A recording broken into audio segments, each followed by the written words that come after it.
మహాసభలు జనవరి 5, 6, 7 తేదీల్లో రాజమండ్రి గైట్ కాలేజీలో అంగరంగ వైభవంగా నిర్వహిస్తున్నామని తెలుగు సారస్వత పరిషత్ అధ్యక్షులు గజల్ శ్రీనివాస్ చెప్పారు. అంతర్జాతీయ తెలుగు మహాసభల నిర్వహణలో భాగంగా జనవరి 2వ తేదీన రాజమండ్రిలో మహాశోభయాత్ర ఏర్పాటు చేస్తున్నామని బీఆర్కే న్యూస్ కు గజల్ వెల్లడించారు. తెలుగు భాషా వికాసం కోసమే ఈ మహాసభలు నిర్వహిస్తున్నామని BRK news chairman Bolla Ramakrishna గారు కూడా తెలుగు భాషా వికాసాన్ని విశ్వవ్యాప్తం చేస్తామని చెప్పారంటున్న గజల్ శ్రీనివాస్ తో మా ప్రతినిధి సురేష్ ఫేస్ టు ఫేస్.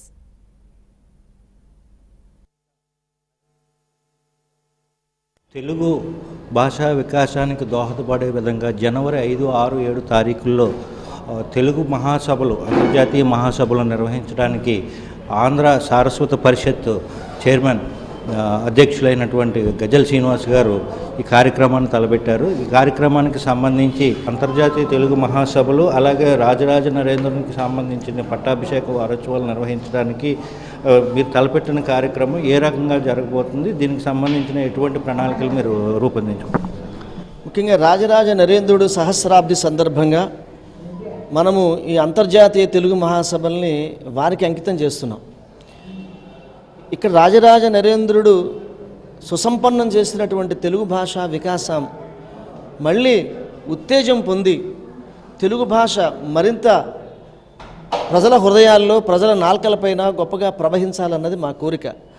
అందుకనే వివిధ సాహితీ ప్రక్రియల్లో ఉన్నటువంటి లబ్ధ ప్రతిష్ఠులందరినీ కూడా ఈ తెలుగు మహాసభలకి ఆహ్వానించి తెలుగు సాహిత్యాన్ని, తెలుగులో ఉన్నటువంటి ప్రక్రియల్ని రాబోయే రోజుల్లో విద్యార్థులకి, యువతకి ఎలా తీసుకువెళ్ళాలి, వారి దగ్గరికి దీన్ని ఎలా ప్రచారం చేయాలి, అలాగే సామాజిక మాధ్యమాలలో తెలుగు వికాసాన్ని మరింతగా అది పురోగతి సాధించడానికి మనం ఏం ప్రయత్నం చేయాలి. అలాగే ఇవాళ డిజిటలైజేషన్ జరుగుతుంది.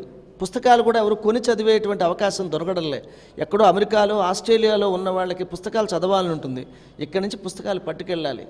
కానీ డిజిటలైజేషన్ జరగడం మూలాన, డిజిటల్ బుక్స్ రావడం మూలాన ఎలాగా మనం ఒక సామాన్యమైన పుస్తకం వేసుకోలేడు. 60,000, 70,000, లక్ష రూపాయలు అవుతుంది. కానీ ఇలా మీరు పుస్తకాన్ని డిజిటలైజ్ చేసుకుని దాన్ని ప్రపంచమంతా కూడా మీరు వాట్సాప్ ద్వారా పంపించుకోవచ్చు. వాటికి సంబంధించినటువంటి కొన్ని సూచనల్ని కవులకి, రచయితలకి ఇచ్చేటువంటి ప్రయత్నం చేస్తున్నాము. అలాగే అనేక పాఠశాలలు, ప్రైవేటు పాఠశాల వారిని కూడా ఇందులో భాగస్వాముల్ని చేసి తెలుగు ఒక భాష, ఒక సబ్జెక్టుగా ఉన్నది, వాళ్ళకి ఒక పాఠ్యాంశంగా ఒక సబ్జెక్టుగా ఉన్నది. దానిని వారు మానేయకుండా అది ఇంకో లాంగ్వేజో తీసుకోవాల్సి వస్తుంది. ఆప్షనల్ లాంగ్వేజ్లో తెలుగు భాష పైన మరింత అనురాగము, ప్రేమ కలిగించడానికి ఇటువంటి సభలు ఉపయోగపడతాయి. 25 ప్రక్రియలపైన మనకి సదస్సులు జరుగుతున్నాయి. 1000 మంది కవులు కవి సమ్మేళనంలో 3 రోజుల పాటు రాజరాజ నరేంద్రుడికి నీరాజనం ఇస్తున్నారు. ఇది చాలా గొప్పగా జరిగే కార్యక్రమము. అలాగే మన తెలుగు సంస్కృతిలో ఉన్నటువంటి అనేక కళారూపాలు, హరికథ, బుర్రకథ, యక్షగానము, కూచిపూడి, ఆంధ్రనాట్యము, సాంఘిక నాటకము, పౌరాణిక నాటకము, ఏకపాత్రాభినయాలు, పాత చిత్రాల పాటలు, కొత్త చిత్రాల పాటలు, ఇవన్నీ కూడా ప్రదర్శిస్తున్నాము. అలాగే గజల్ ప్రోగ్రాం కూడా నాది కూడా ఉంటుంది. మా అమ్మాయి కూడా గజల్ ప్రోగ్రాం పాడుతుంది. మీరందరూ తప్పకుండా ఈ కార్యక్రమంలో పాల్గొనాలి. ఉదయం 8 గంటల 30 నిమిషాలకి ప్రారంభమై రాత్రి 11 గంటల వరకు ఏకధాటిగా 3 వేదికల మీద జరుగుతాయి. 5-6 గవర్నర్లు వస్తున్నారు, కేంద్ర మంత్రులు వస్తున్నారు, హైకోర్టు, సుప్రీంకోర్టు చెందినటువంటి న్యాయమూర్తులను కూడా మేము ఆహ్వానించడం జరిగింది. రాష్ట్ర ప్రభుత్వాలకు సంబంధించినటువంటి చాలామంది ఎమ్మెల్యేలని, అలాగే మంత్రులు కూడా పిలవడం జరిగింది. అన్ని పార్టీల వారిని ఈ కార్యక్రమానికి పిలిచాము.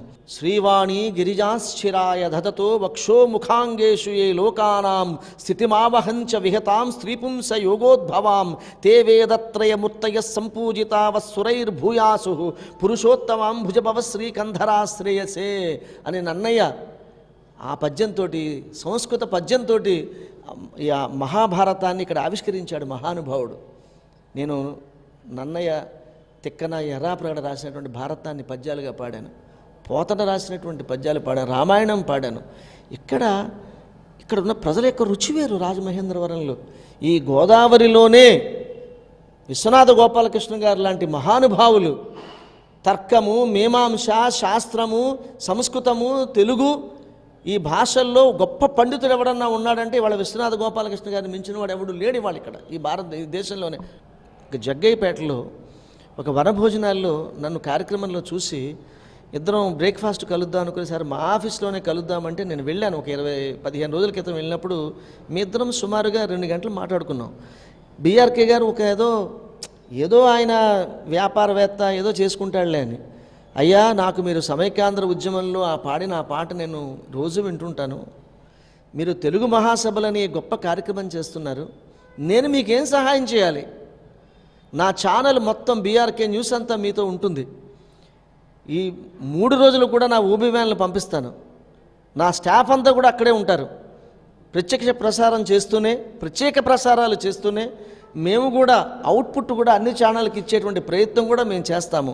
అలాగే బీఆర్కే ఛానల్ ఇక్కడ హోర్డింగ్స్ కూడా మేము పెట్టించి ప్రచారం చేస్తాం. మీరు చేస్తున్న దానికి మేము కూడా పాలు పంచుకుంటాము అని బీఆర్కే గారు ఇలాంటి ఒక వ్యక్తి, ఒక వ్యాపారవేత్త అనుకున్న వ్యక్తి ఇవాళ తెలుగు భాష వికాసం కోసం ఆయన అడుగు బిగించి రావడం అనేది నేను బీఆర్కే ఛానల్ని నేను మనస్ఫూర్తిగా అభినందిస్తున్నాను. ఆంధ్ర సారస్వత పరిషత్ పక్షాన బీఆర్కే గారికి నేను మనస్ఫూర్తిగా ధన్యవాదాలు తెలియజేసుకుంటున్నాను. బీఆర్కే న్యూస్ ఛానల్ అంతర్జాతీయ తెలుగు మహాసభలకు ప్రత్యేకమైన కవరేజ్ చేయడానికి కూడా బీఆర్కే చైర్మన్ గారు అయినటువంటి రామకృష్ణ గారు కూడా ముందుకు రావడం, దానికి సంబంధించి గజల్ శ్రీనివాస్ గారు కూడా ఈ తెలుగు మహాసభలకు సంబంధించి రాజమహేంద్రవరం నగరంలో అత్యంత ప్రతిష్టాత్మకంగా నిర్వహించడానికి ఏర్పాట్లు అయితే పూర్తి చేసుకున్నామని మనతో చెప్తున్నారు. కెమెరామెన్ సాయితో